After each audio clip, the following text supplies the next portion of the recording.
Então, queridos irmãos, bom dia a todos, graça e paz. E nós vamos dar continuidade à nossa série Reforma de Saúde. Hoje nós vamos falar sobre frutas, cereais e verduras. E conosco está o missionário Alexandro Lopes, ele é da ASMIN. Bom dia, irmão Alexandro. Bom dia. Agradeço, irmão, que o Senhor está aqui conosco novamente, trazendo essa mensagem muito importante. E eu passo para o Senhor a palavra. Obrigado. Prazer é todo meu poder estar participando deste lindo projeto que está sendo realizado já há algum tempo. O nosso tema é o capítulo 18, como já está sendo referido. Iremos falar sobre frutas, cereais e verduras. Algo que eu gosto muito. Vou falar do que eu gosto. Mas antes de começarmos no capítulo, eu gostaria de trazer uma interrogação que um médico uma vez apresentou em uma de suas palestras e eu tive a oportunidade de assisti-lo. Ele disse que se investe tanto dinheiro na construção de hospitais, na formação de médicos, na saúde de um modo geral, e, e como que se encontra a saúde pública? Ele indagava em sua palestra. E depois ele continua dizendo que vivemos cada vez menos e com uma péssima qualidade de vida.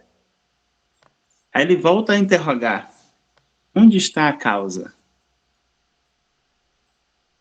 E na leitura que os irmãos estão fazendo desse livro, Conselhos sobre o Regime Alimentar, eu gostaria de trazer uma nota do prefácio desse livro, que diz assim: décadas antes que os fisiologistas estivessem de forma geral preocupados com a relação existente entre o regime alimentar e a saúde, a senhora Ellen White, em seus escritos e visões, em 1863, apontou com clareza a conexão existente entre o alimento que ingerimos e nosso bem-estar físico, mental e espiritual.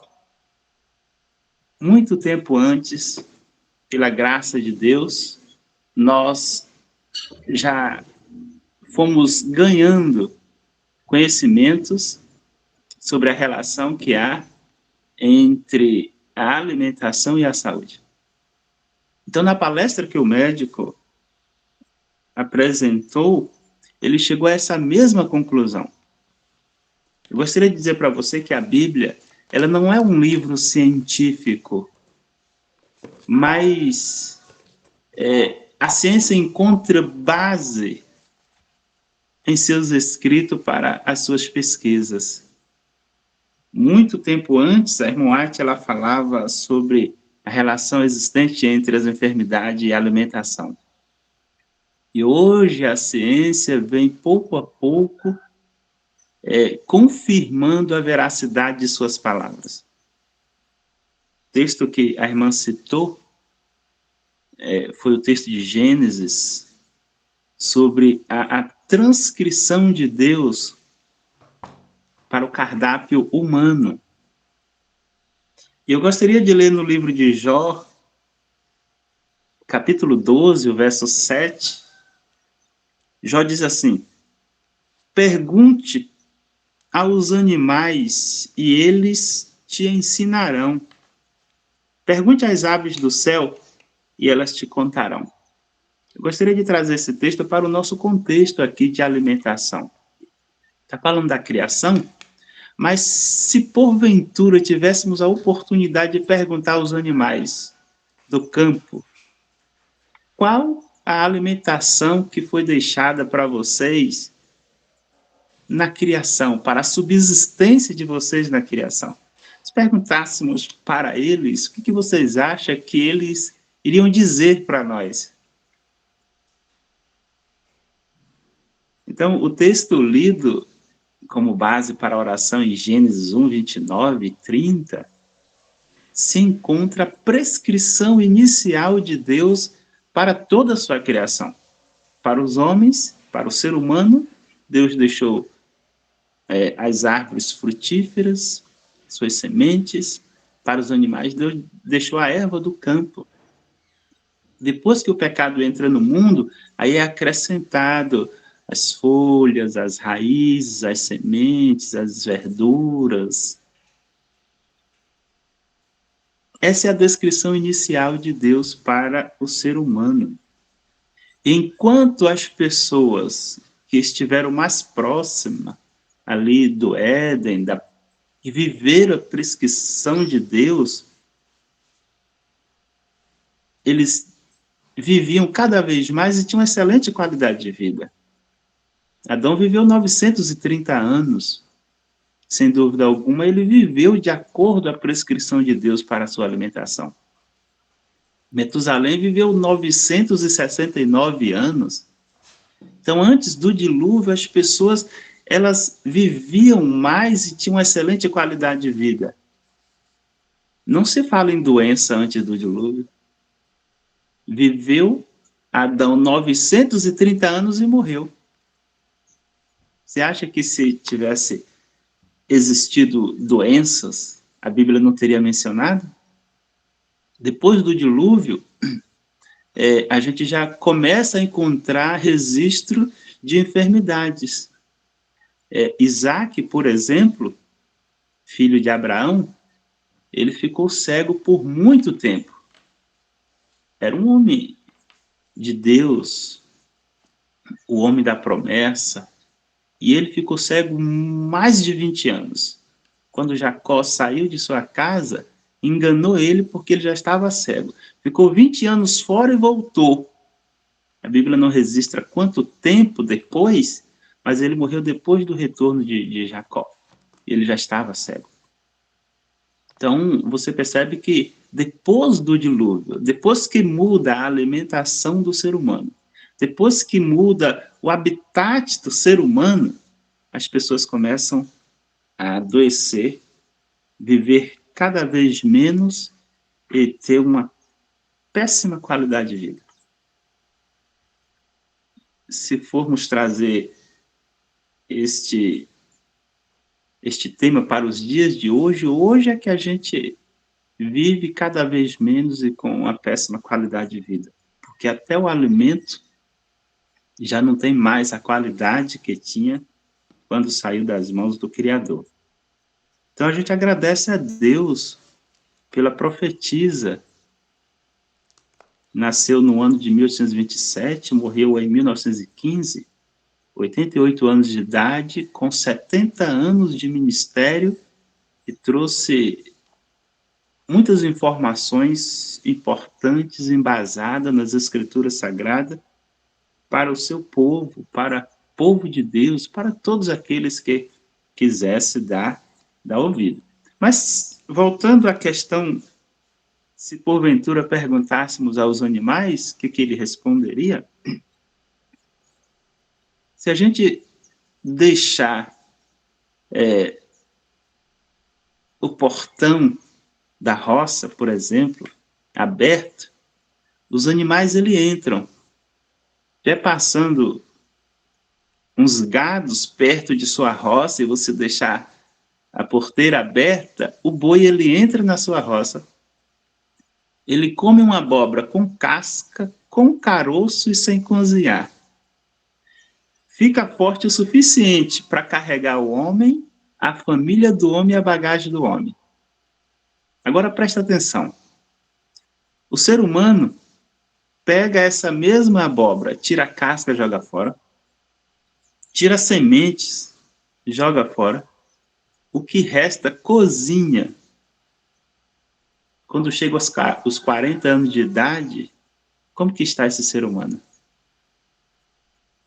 Ficando cego, ficando surdo, cheio de dores aqui e acolá, não é assim? Na leitura de hoje,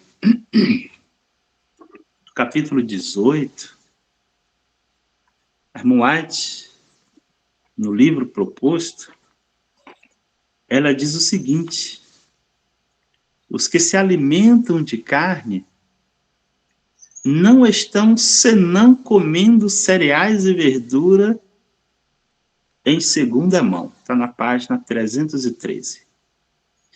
Então, o boi, ele vai lá e come a abóbora com casca, com caroço, sem cozinhar. Fica forte o suficiente para carregar o homem, a família do homem, a bagagem do homem, arar a terra para o homem, enquanto for preciso. Aí o homem, ele entende que para ficar forte, ele precisa matar o boi para ingerir a sua carne. Mas o que o conselho inspirado nos dá?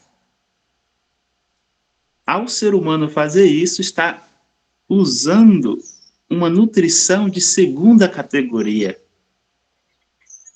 E na mesma página, 313, a serva do Senhor continua dizendo: é um erro supor que a força muscular dependa do uso de alimento animal.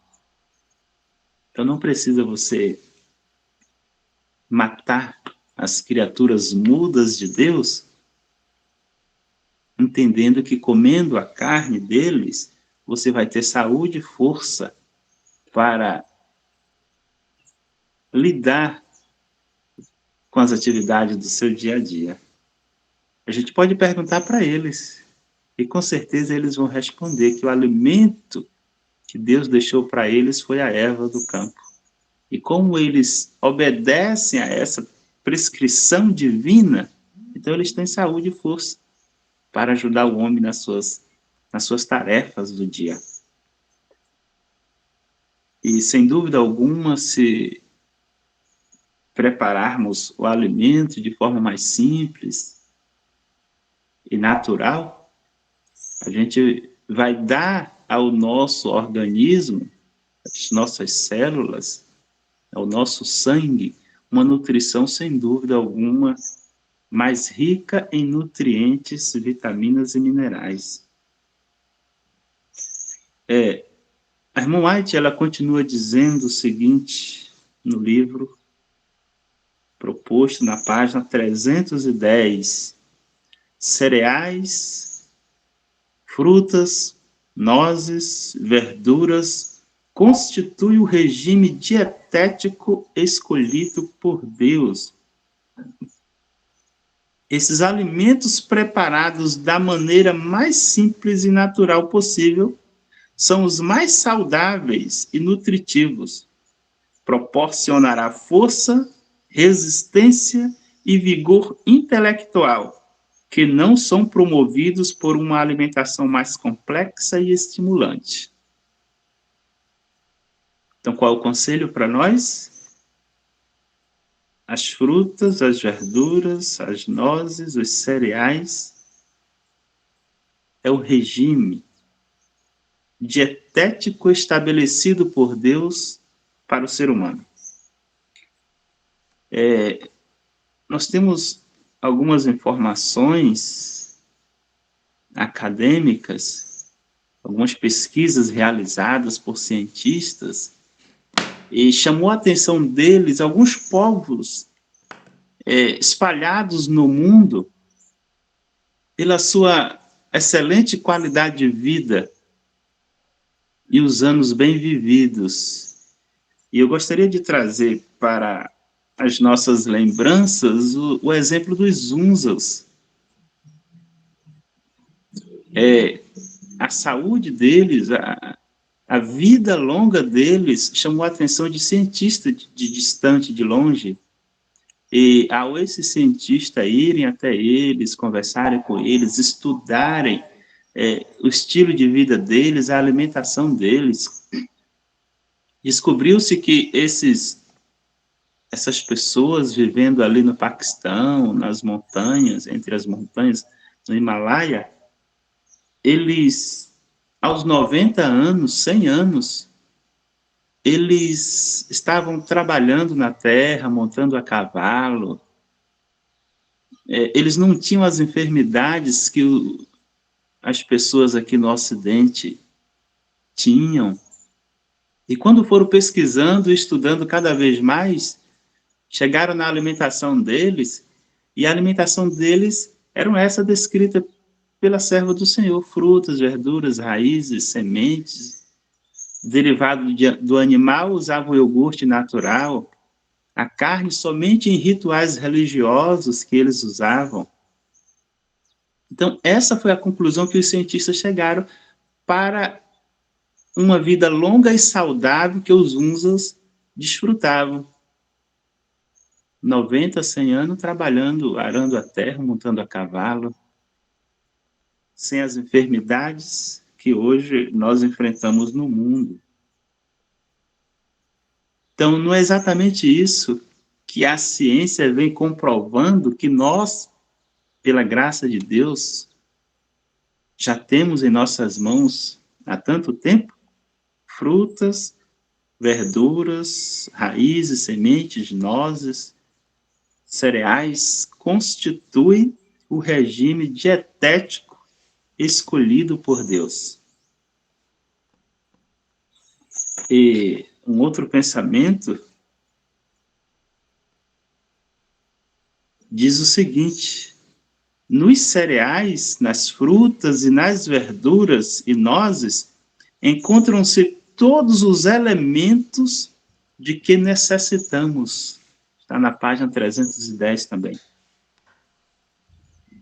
Todos os elementos de que necessitamos se encontram na prescrição feita por Deus para o seu povo.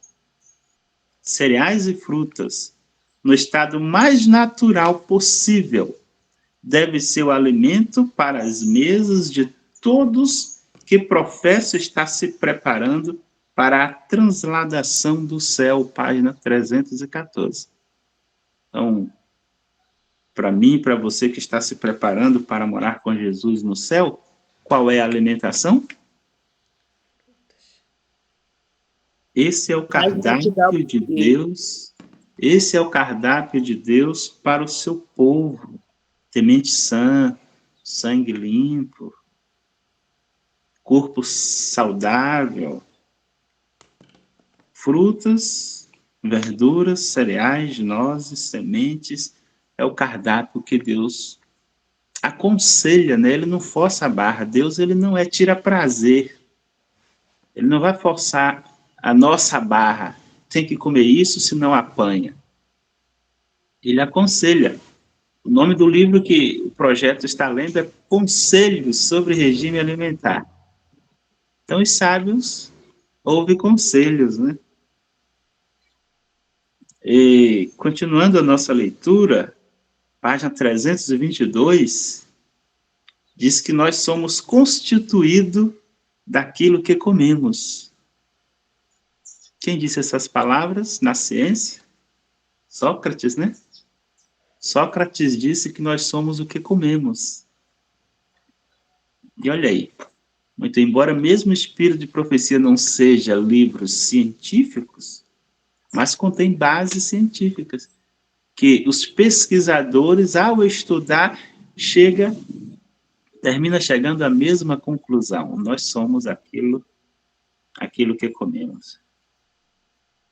E na página 322 diz que é intenção do Senhor levar seu povo de volta a viver de simples frutas, verduras e cereais. É a intenção de quem? É a intenção de Deus. É a intenção de Deus nos levar de volta ao regime original, antes da queda do homem. Ellen White, ela não apenas fala, ela dá exemplo. E eu gostaria de ler aqui no livro proposto, na página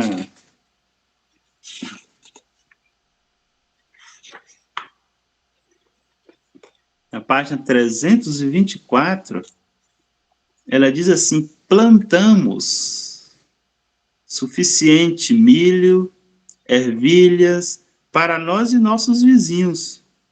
O milho doce secamos para usar no inverno. Então, quando precisamos dele, moemos no moinho e cozinhamos. Isso proporciona sopa e outros pratos mais saborosos.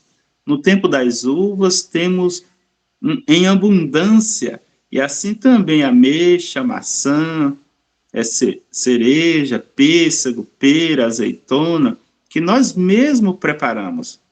Cultivamos também grande quantidade de tomates. Nunca apresentamos desculpa pela comida que temos na mesa.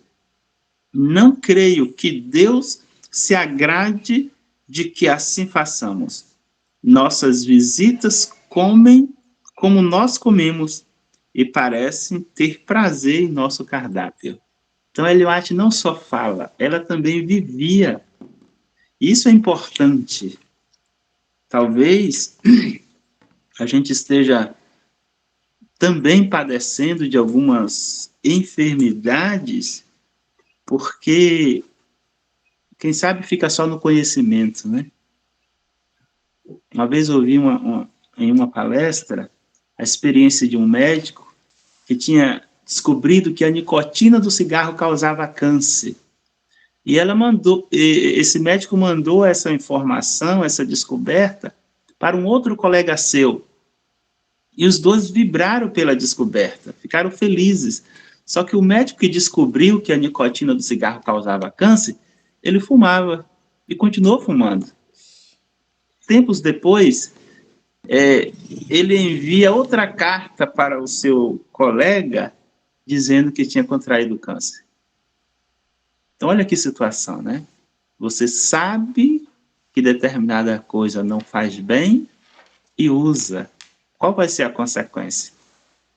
Será que depois vai adiantar chegar aqui no grupo e pedir oração para Deus te ajudar naquilo que você já sabe? Então, a irmã White, ela não só fala, não só dá conselhos, ela mostra que ela vivia tudo isso que ela pregou durante 70 anos de ministério como profetisa do Senhor. Se o ser humano tivesse sido criado para comer carne, eu acredito que ele deveria fazer igual faz os animais carnívoros, né? O animal carnívoro pega uma presa e não precisa cozinhar, botar sal, botar tempero, misturar com outros alimentos para comer. O animal carnívoro, ele pega um pássaro e come com pena, com bico, com unha, sem cozinhar, sem botar sal. Quanto mais o sangue está derramando, aí é que ele gosta. Mas não é isso que faz os animais herbívoros, né? Os animais herbívoros, eles pastam junto com as aves, com outros animais. Ele não sente apetite por carne. Se você botar um pedaço de carne e frutas, verduras, raízes, o animal herbívoro ele vai para as frutas, para as verduras. E a ciência já tem isso comprovado, que o ser humano ele se assemelha muito aos animais herbívoros e não aos animais carnívoros. Então, normalmente, o que o ser humano escolheria? Tem ali um pássaro, um pedaço de carne crua e frutas. O ser humano está com fome. Você acha que ele vai comer de primeira o quê? Pegar e comer. Você acha que ele vai pegar a carne crua, sem sal, sem cozinhar, sem assar, e comer? Se ele fosse carnívoro, ele faria isso. Mas não. Ele comeria a fruta e depois iria tentar preparar essa carne. Se ele não conseguisse preparar, dificilmente ele iria conseguir comer essa carne crua, sem sal, sem açúcar. Então, observe que em nossa constituição, ela foi formada para viver como os animais herbívoros, comendo as frutas, as raízes, as sementes, os cereais. e assim sucessivamente. Então já falamos de frutas, de verduras, de cereais, que é o cardápio original de Deus para o ser humano. Agora, a serva do Senhor, ela dá outros conselhos. Ela pede para a gente ter cuidado com determinadas preparações alimentícias que nós mesmos fazemos. Por exemplo, na página 320, ela diz: o pão de farinha branca não pode comunicar ao organismo a nutrição que se encontra no pão integral. Ela faz a comparação entre o pão com a farinha integral e o pão com a farinha branca. Ela diz que o pão integral é muito mais nutritivo. O uso comum do pão de farinha beneficiada não pode manter o organismo em condições saudáveis. Ambos vão terem fígado inativo. O uso da farinha branca agrava as dificuldades sob que estás trabalhando. Página 320. Agora eu te pergunto, não é isso que hoje a medicina também tem chegado à conclusão? Que os alimentos de farinhas brancas são inflamatórios ao corpo humano? E que, na verdade, a inflamação é a mãe de todas as doenças? É essa a conclusão que a medicina vem chegando hoje. Ela diz que alimentos líquidos, como o mingau, por exemplo, é menos saudável que o alimento sólido. Está na página 314. Então, é preferível comer o alimento sólido do que simplesmente usar um alimento líquido, como o mingau, por exemplo. O estômago não tem como transformar um pão solado em bom alimento. Ela dá esse conselho na página 317. Então, pão solado, azedo, um pão assim de uma péssima qualidade, o nosso organismo não tem como transformar ele em um bom alimento. Eu lembro quando a minha irmã casou, ela casou bem novinha, e saiu de casa, me parece que com 15, 16 anos, e foi morar com um rapaz vizinho de casa, em frente de casa, na verdade. E o primeiro pão que ela fez, ela jogou da casa dela para a casa da minha mãe, eu não lembro quem pegar. Mas o pão estava tão duro, tão solado, que bateu na parede, que estrondou a casa toda, não aconteceu nada com o pão. Aí eu te pergunto, a gente joga fora por estar solado? Sim. Dificilmente a gente quer perder alguns centavos, né, alguns reais, mesmo que seja na alimentação. Tem aqueles que se arriscam até não jogar fora um alimento que está fora da validade. Usa a si mesmo, para não perder alguns centavos. Mas não se importa com a saúde. E agora a irmã White está dizendo que um alimento inferior, de péssima qualidade, o nosso organismo não tem como transformar ele em um bom alimento. Então é importante seguirmos também esses conselhos. Na página 319 ela diz: biscoito quente são contrários aos princípios da reforma de saúde. Então você faz o biscoito, tira do fogo e fica comendo o biscoito quente. Ela diz que não proporciona saúde ao nosso organismo também.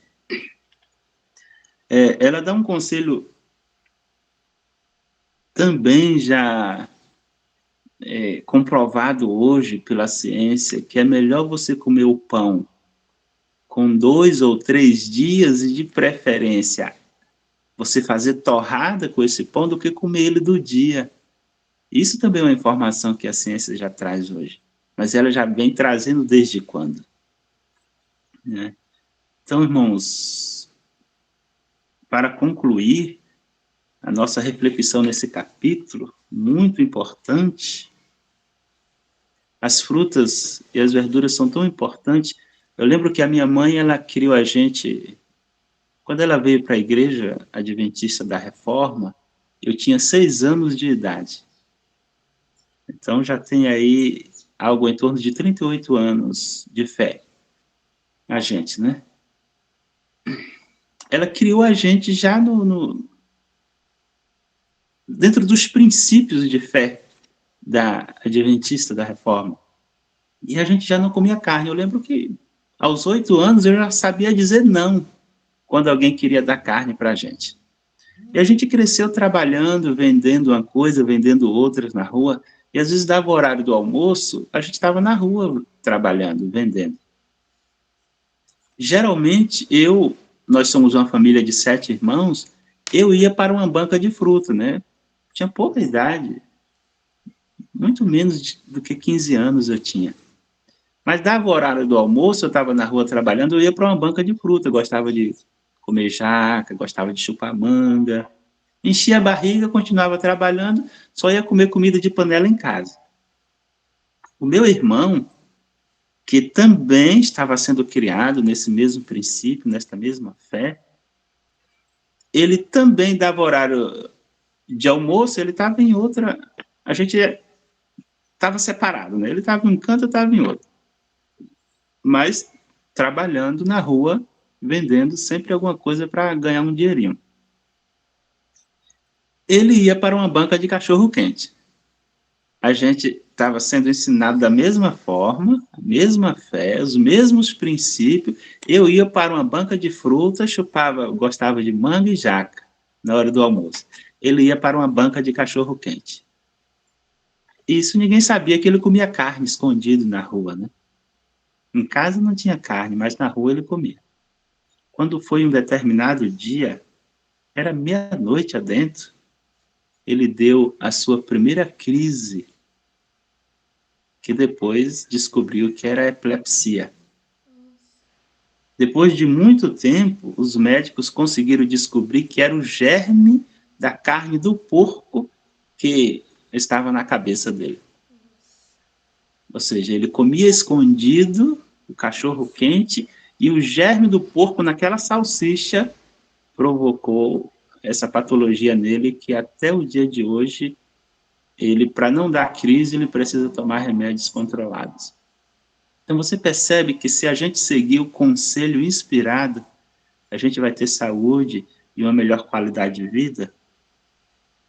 A medicina tradicional, ela trabalha hoje com 7 passos antes de você chegar no hospital. A ideia é que você dê 7 passos, e o primeiro passo é a educação.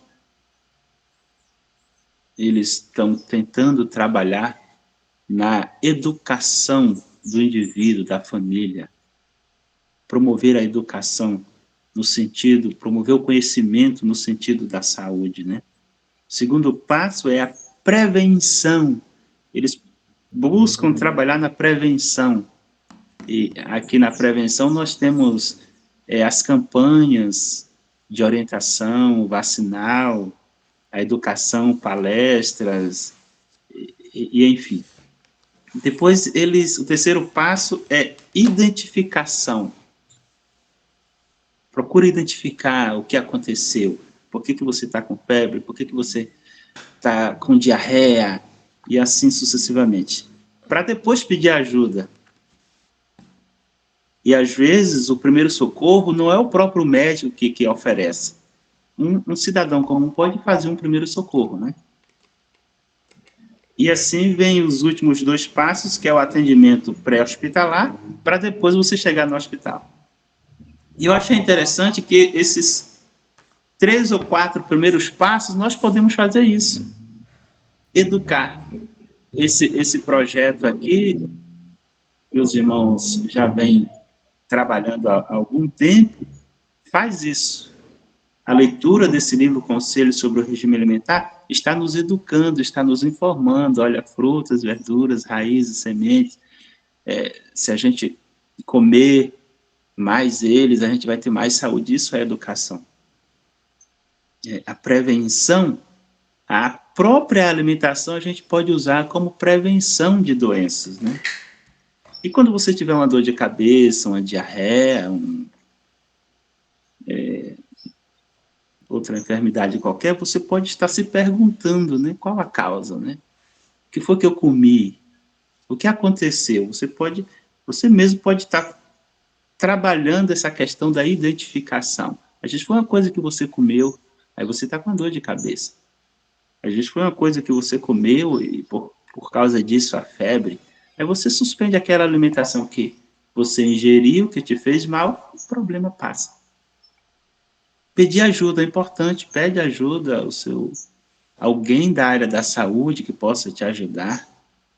Mas quando não tem assim jeito nenhum, você tem que realmente ir ao hospital, né? E lá eles vão saber o que fazer com você. Agora, eu gostaria de concluir dizendo o seguinte: tem um pensamento de Gandhi, né? Gandhi. Ele disse que seja a mudança que você quer ver no mundo. Você. Seja a mudança que você quer ver no mundo, né? É importante conhecer, mas mais importante do que conhecer é viver aquilo que se conhece. Então, gente, Deus abençoe a todos nós, Deus abençoe esse lindo projeto de oração e de informação que a gente vem tendo através deste grupo. E o meu sincero desejo é que a gente possa continuar crescendo na graça, no conhecimento e procurando o alimento mais simples, mais saudável. A gente vai ter muito mais saúde com isso. É o meu sincero desejo, fica aí o meu agradecimento pelo convite. Amém. Amém. Amém. Amém.